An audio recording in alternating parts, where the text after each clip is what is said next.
et je pèse très bien mes mots. D'accord. Voilà.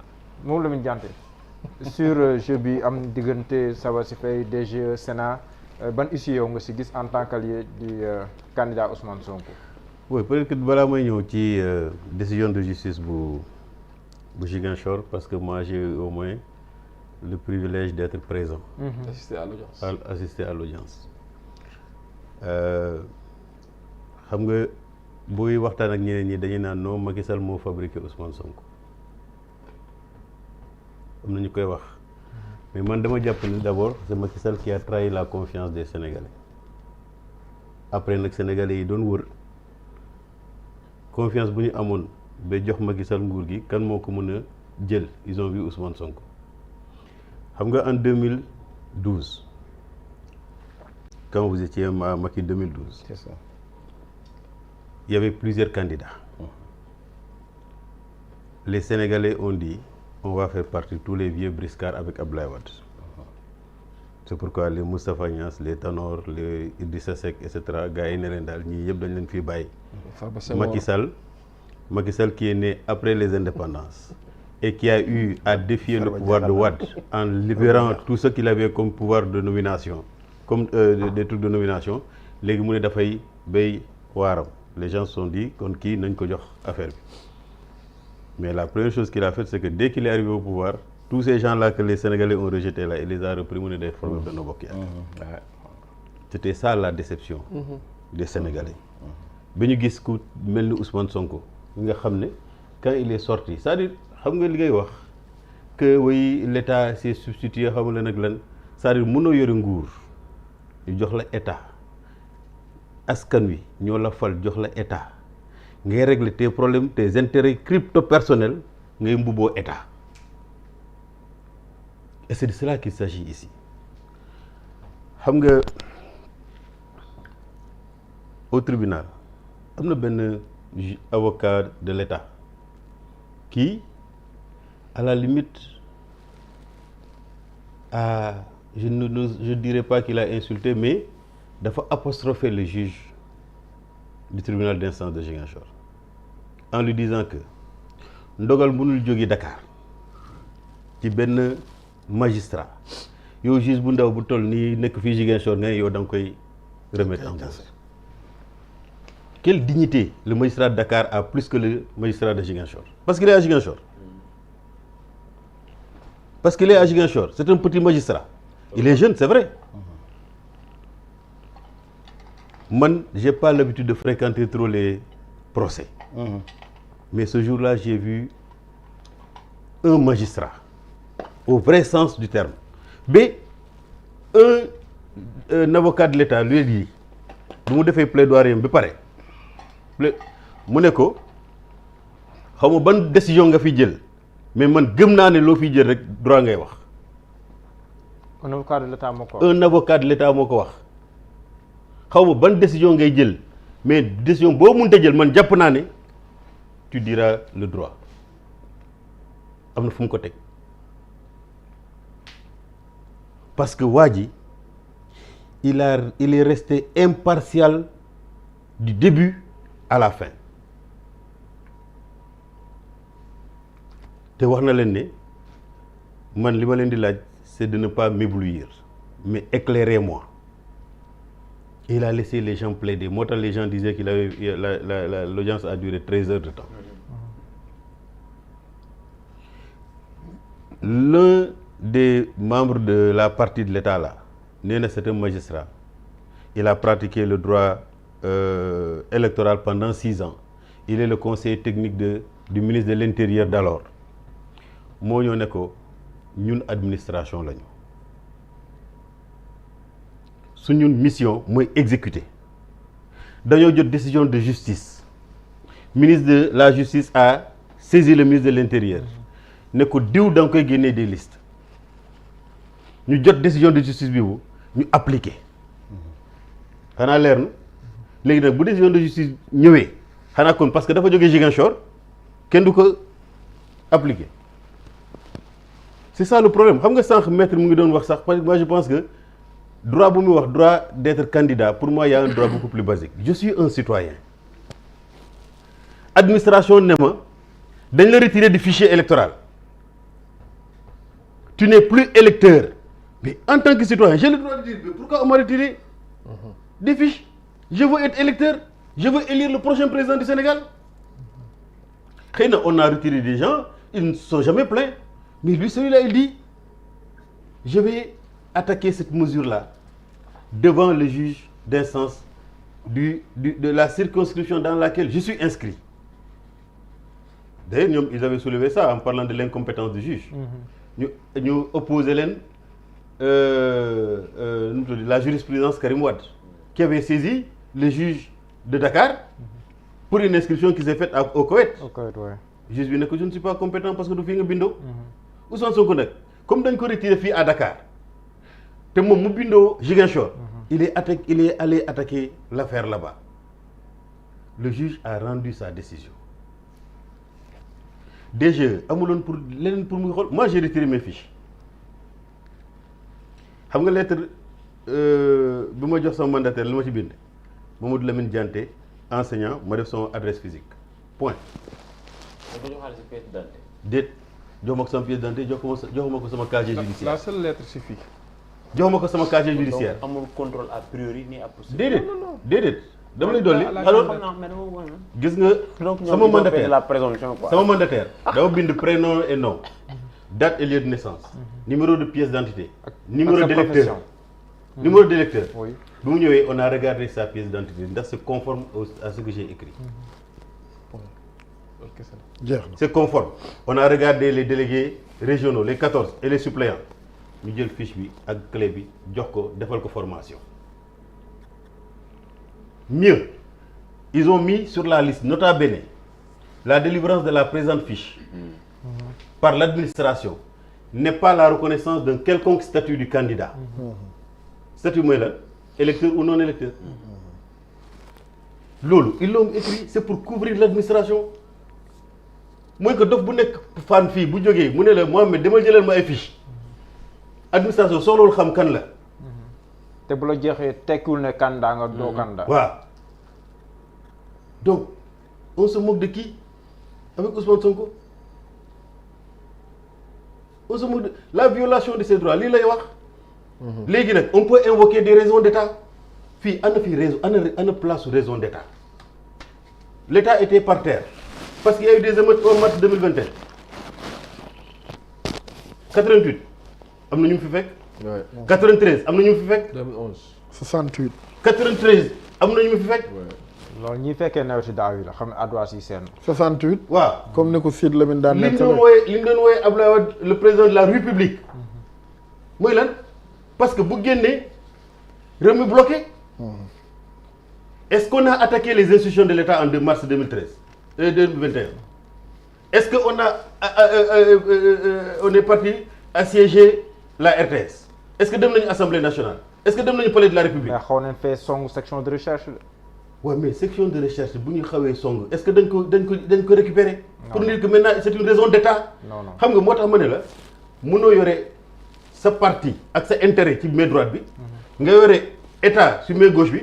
pour lijjanti say problème intérêt personnel nga ne da ngay utiliser État. C'est pourquoi les gens ont dit une fois que quelqu'un accède à la magistrature suprême na démissionner de son parti politique. Bien sûr. C'est important jël décision sa adversaire dissoudre son parti parce que toi tu es président de la République. Non, parce que nee na parti boobu day def appel à l'insurrection à longueur de journée.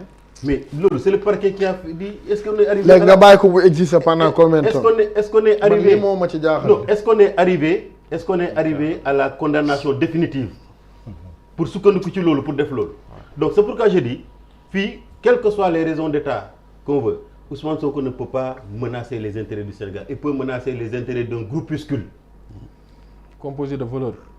D'un groupuscule parce qu'il est intègre léegi nag ñu melul ni moom dañuy ragal bés bu jëlee pouvoir bi mbaa du leen topp mais sëñ Mansour wax na fi le cas de Aziz bu ku ko yeewoon ci nelaw ne ko sa waa ji boo ko fexee ba mu kii dafa lay tëj. du la gëm. moo lay tëj moom ci boppam. waaw nga dëgg de. tellement il l'a couvert.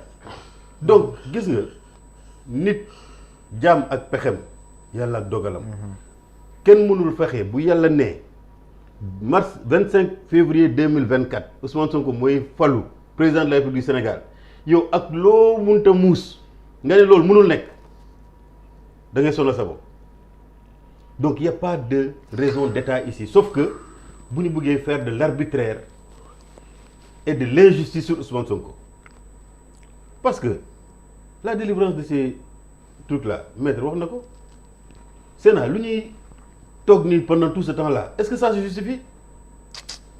ah Sénat nag man bëriwuma ci yaakaar monsieur Daffé. Ça ne se justifie pas. Ça ne se justifie pas parce que la loi électorale est claire.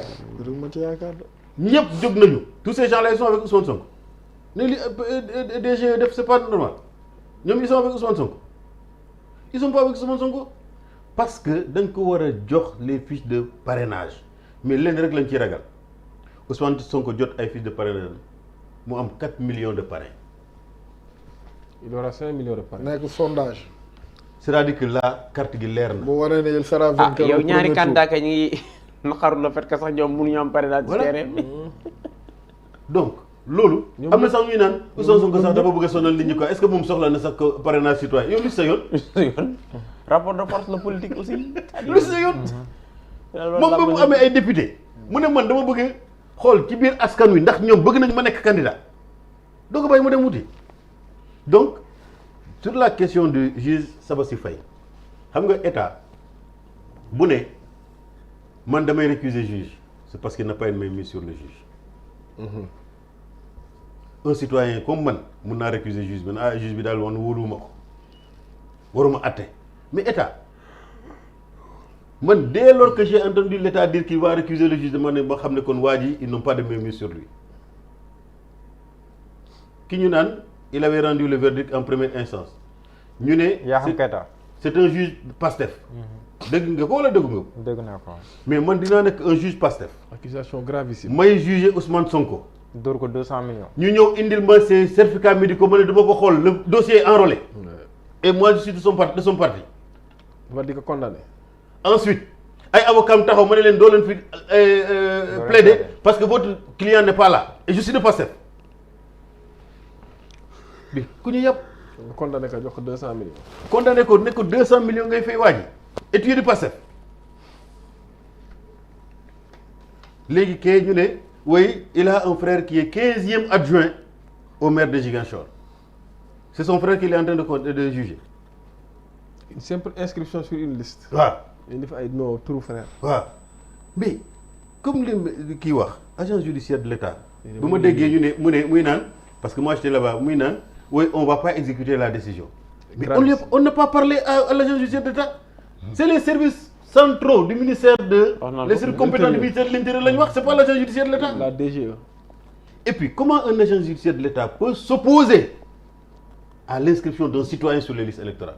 Il était là-bas au nom de l'État, ou il était là-bas au nom d'un régime, ou il était là-bas au nom de Benno Bokk Yakaar. Grave. Qu'il dise ça aux Sénégalais. Oui, maître nee na agent judiciaire de l'État mooy défendre État mais l'agent judiciaire de l'État est logé au ministère du budget. C'est les intérêts financiers de l'État qu'il sauvegarde. Oui, en principe. C'est pas l'inscription d'un citoyen ou un citoyen qui a été radié des listes électorales. J'aurais même compris que un citoyen. affaire d'État comme ni ko Mohamed Dianta waxee. non Mohamed Diagne après li mu wax ni yàlla maanaam mais boo ko confronté à la réalité. à deux ou trois reprises. non mais boo ko confronté à la réalité da yenu maanaa de. non à 2 ou 3 reprises j'ai voulu l'arrêter quand il parlait du cas des élèves maîtres. Le concours pour les élèves maîtres. Oui. Mais les élèves maîtres n'ont pas saisi la Cour suprême pour un pourvoi en cassation. On les a sortis d'un concours en disant qu'ils ont triché. Fraudé, oui. Que dañuy fraudé. Ils ont arrêté des gens. Ils sont allés saisir la Cour suprême. La chambre administrative. La chambre administrative de la Cour suprême. Un recours pour excès de pouvoir. Pour excès de pouvoir. Pour excès de pouvoir. C'est pas normal que ça. Le ministère de l'Éducation nationale. Après le ministère de l'Éducation nationale. C'est différent du cas de Ousmane Sonko. Mënoo leen méngale. Ils ont fait un recours pour excès de pouvoir parce que le ministre de l'Éducation nationale n'est pas le jury d'examen. Il ne peut pas délibérer à la place d'un jury d'examen. Absolument. C'est ça l'excès de pouvoir.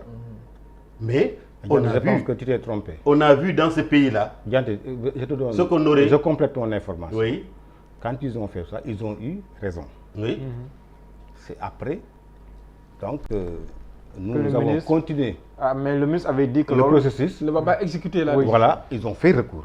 C'est de ça que je parle. Non, Mais le moom laa lay wax, scandale, c'est-à-dire que le loolu moo tax- scandale se trouve là-bas. loolu moo tax ma ne, Quand la après, Cour- qu'est-ce qu'il a fait? Le scandale, c'est quand la Cour suprême prend une décision. a pris une décision et que cette décision est exécutoire, le ministre a dit qu'on ne va Assemblée pas nationale la ko exécuter waxoon. cette décision. Voilà, Après mu d'accord. dem Assemblée nationale. Oui. C'est ça le scandale. Groupe parlementaire taxaw ne ko ñun dañoo ànd ak yow. Non, attention. Contre la Non, juridiction. attention. Benno. Benno Attention, Bokk là Yaakaar. aussi une clarification.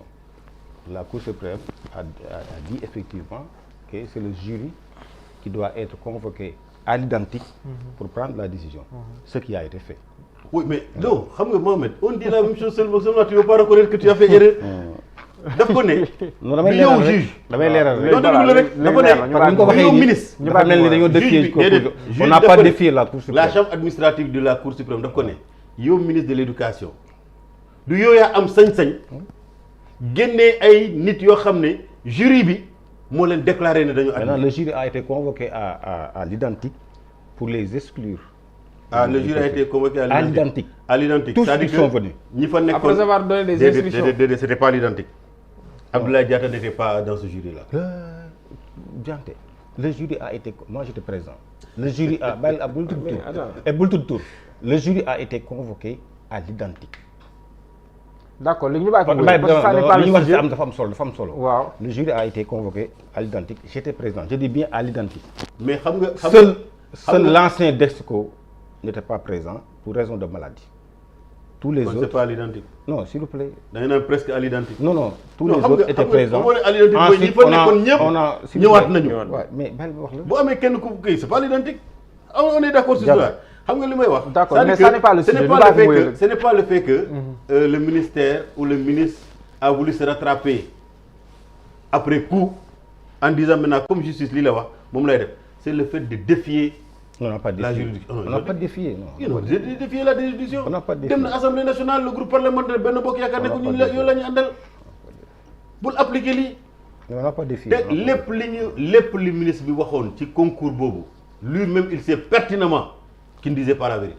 Ah bon? Ah non, il disait pas la vérité. C'est pourquoi? Il disait pas la Il n'y vérité. avait pas fraude. Hein? Il n'y avait pas fraude. Non. D'ailleurs, déedéet xam nga ñoom il disait que boy yi dañu def ay di nga gis ay boy boo yoo xam ne ils ont fait xam nga nangami faute am dictée année boobu concours bi amuloon dictée. Dianté, li ngay wax xamoo ko de. léegi ñu bàyyi Comment le ñëpp même si jury, sujet. vous avez dit que le jury à l'identique. Oui. bi nga xamante ni moo leen déclaré woon admis le même jury pour les mêmes élèves. Di pour leen le ils même sont pas concours admis. ñëw taxaw ne vous n'êtes pas Oui, admis. oui, Ce qui oui. s'est passé, je vous dis ce qui s'est passé. Léegi d'accord. non, C'est on deux parle de- décisions non, contraires. loolu- Non, mais ça loolu dépend c'est du important. temps. Léegi- Non, c'est important. Waaw, léegi- waaw, On ko bàyyi. léegi- léegi- Même une minute rek. après c'est pour pas clarifier. c'est pas le Léegi- sujet, léegi- c'est waaw, pas c'est pas le le sujet. sujet. Non, il ne Léegi- s'agit pas de dicter. Non, il ne s'agit pas de Non, dicter. c'est-à-dire que waa Il léegi s'agissait de notes qui ont été C'est lié du modifiées. comportement Ah, de modification l'administration, de notes, quoi, d'accord. par léegi léegi ñu wër, man waaw. li ma wax mooy Ouais. gis nga il faut quand même que oui on dit oui Ousmane Sonko mooy bi taxaw fi di saaga ses juges yi il n'a jamais insulté les magistrats. Mais wax na fi magistrat diw lâche la quand même. waaw mais il a parlé d'un magistrat n'a pas parlé de la magistrature. mais de plusieurs magistrats. non xam nga. il n'est pas léegi nag xam nga kan moo saaga magistrat. mooy magistrat jeex dogal.